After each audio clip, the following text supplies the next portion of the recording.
Radiant Rising Worldwide World, that is the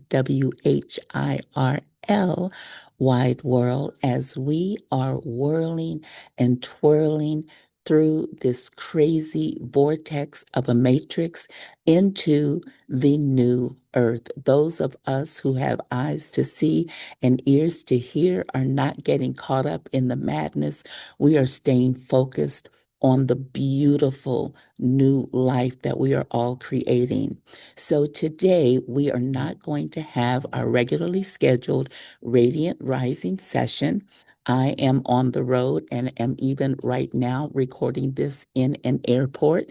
So apologies if you hear noise in the background, but I had to come on. I couldn't let this weekend pass without giving this tribute, this mini tribute to our dear sister, our comrade, Assata Shakur.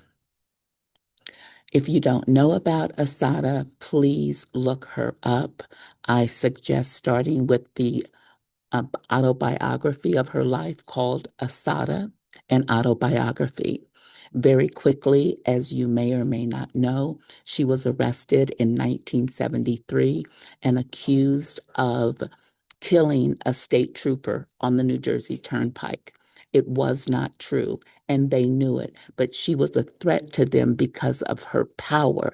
And as we are back in the age of the divine feminine, we know and see, and the entire world will recognize the type of power that she had with that divine feminine.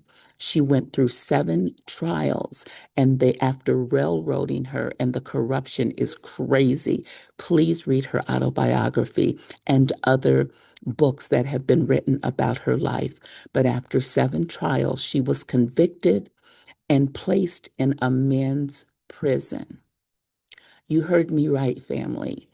This woman was placed in a men's prison where she was tortured, where she was committed to long stints in solitary confinement, where there was psychological warfare used against her, etc.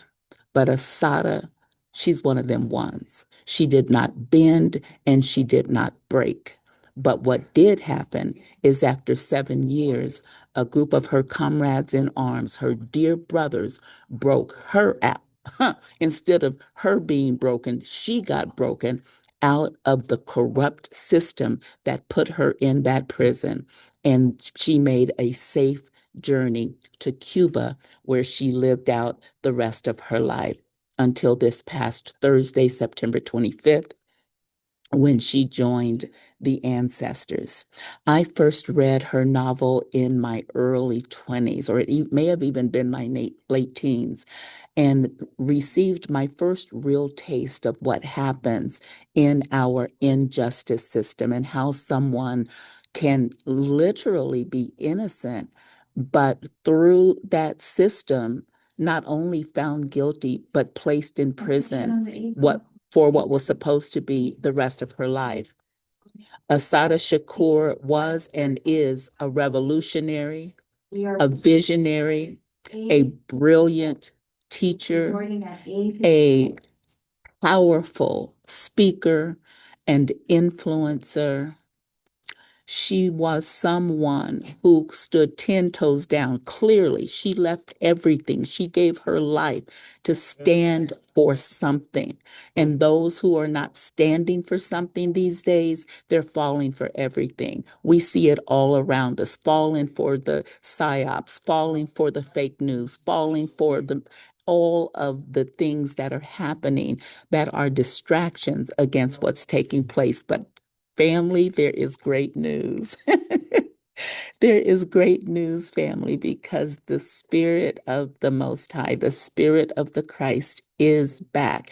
People are waiting for the return of Christ. If they're waiting for some dude coming through a sky with a foot and some trumpets, and if they're waiting for Cecil B. DeMille, or if they're waiting for a Steven Spielberg version of the Christ coming back. They're going to be waiting for a long time because that Christ consciousness is back right now. And as we all continue to wake up, we are all Asadas.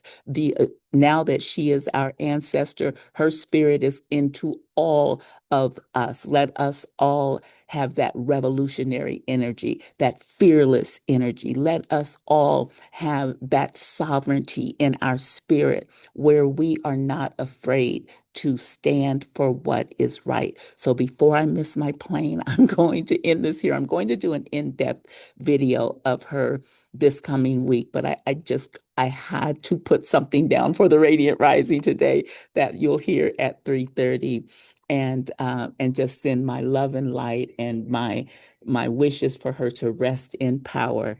Assata Shakur, her name will never be forgotten.